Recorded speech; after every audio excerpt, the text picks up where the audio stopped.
flying. People are scared of flying, aren't they? Because you might die. What amazes me about people who are scared of flying, they always go, oh, yeah, but the odds of dying in a plane crash are like 1,000,000 to 1. You go, yeah, I'm scared of being the one. And it looks... If you're going to die in a plane, I'd rather die... You know, they made it look in the 70s. Like, people used to turn up at the airport, like, 5 minutes before the flight with a martini and, like, get on smoking a fag and shit on the floor. It looks amazing. Yeah, start the bloody plane. Do you want a martini, pilot? Yeah, I'll have a bloody martini. I'll see you in Jamaica. OK, a recent report revealed that 1 in 6 pilots have flown planes in which both pilots fell asleep at the same time. You know there's a problem when you're hoping to get hijacked just so someone is awake in the cockpit. You need to be awake for the whole of the thing? No. I feel that way about motorways. Like, if it's the M1, that's really straight. You've got cruise control, and there's a little buzzer that comes on if you're too close to the car in front. Just have a nap. I kind of disagree. Well, it's a real different perspective, thank you. Alex, what do you like on a plane? How do you pass the time on a plane? I'm quite good, because my boyfriend, he's... shit. I thought you were in there too. I felt the vibes. I thought if anything... Go on, Alex, go on. You do remind me a bit of him. Well, I'm not alone in thinking, Alex, you could do better. So he's a Kiwi, so we've got to go quite a long way on a plane quite often. So what I do, I book an airline that has Who Wants to Be a Millionaire. And then I tell myself, you will not get off this plane until you get $1 million.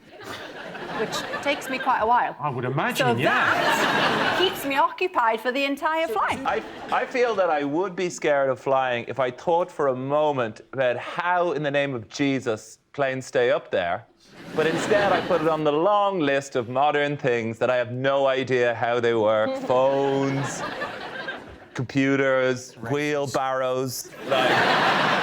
Shazam! Like, take, you know the thing on your phone that can identify a lot of songs? How does that possibly... Like, people say algorithms, but yeah, what is it? It needs to be a thing. It needs to be like a wizard in a cave, the Lemon and the Virgin or something like that, you know?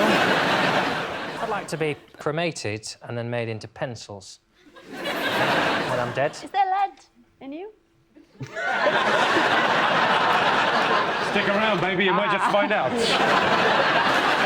Carbon, isn't it? Carbon for pencils. Graphite, that could be a carbon pencil. I think it'd be a good way of teaching kids to be more careful with their writing. If, say, their pencils were made out of, like, dead relatives. If they made a mistake and had to rub it out, you're rubbing a loved one off the face of the earth forever. Yeah. Whereas if you don't make a spelling mistake, then you've turned Grandad into a lovely poem. You really understand the mind of a child, don't you? Didn't you? If you had to die, how would you like to die? Have you got any ideas? If I had to die, I don't know, maybe on a plane. On a plane? It's very few people's first choice. It's interesting. On a plane, you know, like, when you're going down, I feel like you're just, like, I don't know, it's like a roller coaster ride. I suppose right until the impact, it's pretty good. I've had a near-death experience on a plane. Oh, yeah? Yeah, no, it's flying to America, and they had a problem with one of the engines, and people started getting very nervous and edgy, and then the other engine packed up, and the plane was plummeting towards the ocean, the Atlantic Ocean, and there was just panic, pandemonium on the plane. And I remember, for some reason, it was quite interesting, because I realised I wasn't actually that, but I was quite calm, I was quite composed. I was a bit pissed off to turn the film off.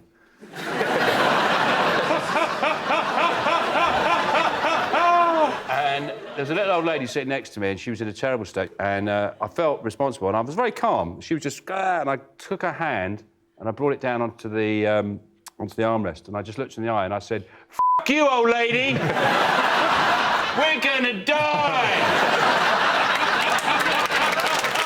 Most people think rapping is harder than singing. True or false? I rap, so I'll say singing is harder because I can't sing, and I think rapping is easy. Have you ever tried rapping? I've never tried rapping because it would be the worst thing in the world. I think you should try as in now. I would say that is about as likely as me getting my balls out. Go on, teach Catherine how to rap. Catherine, can you... I could rap you a love song. All right, lyrics. First of all, let's make it simple. If you say like 1 line, that's a bar. Yeah. 2 lines, so to make it easy, let's do 4 bars for you. Okay. And you say you want to talk about love. Yeah, I want to talk about you and me. Oh, you're in love? Yes. Now tell me how deep you're in love. Okay, like, I'll talk about me. I'll be like, Try and rhyme it as well, that might help. I'm the big white girl from Canada, chilling with Tinchy, yeah, that's the star of the hood. Maybe this is where our love begins. After the show, you take me back round the beans. Yeah, you don't gotta do a lot of being trauma. Just say the word, I'll be your baby mama. Oh, wow.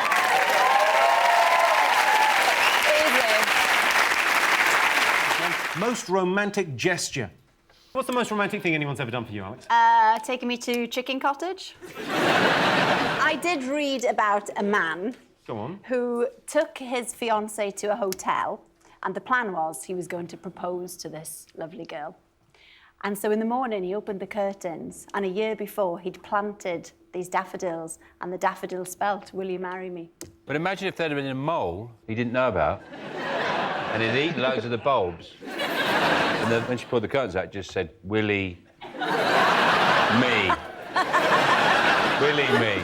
He went, ah, those bloody moles! What's the most romantic thing you've ever done, didn't you? Me? Yeah. I'm not really romantic like that. I kind of try and, you know, the whining and dining and all that. I skip that, go straight to the point. Catherine, what's the most romantic thing anyone's ever done for you?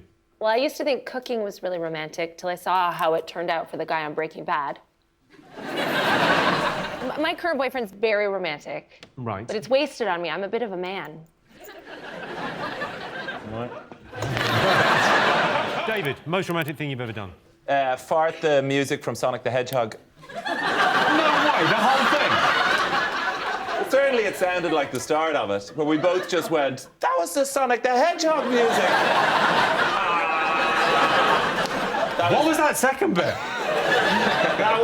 Was that you making out with someone? Yeah. Can we have that again? Because we want to learn. Well, there's two classic sorts of making out. There's this. Oh, that was like Hannibal Lecter. I opted for the other one, which is this. Your tongue really flicks. It's got good tongues, actually. Maybe it's brush your tongue. No, sometimes you brush your teeth, you brush your tongue as well. Oh, yeah. Yeah. Just out of decency. You're not meant to do that all the time. Well, I don't. Oh. I don't until it looks like a sort of carpet in a car rental showroom. Car rental place, when it looks like that, it's that sort of olive green carpet you get. Yeah, I think I better brush it now.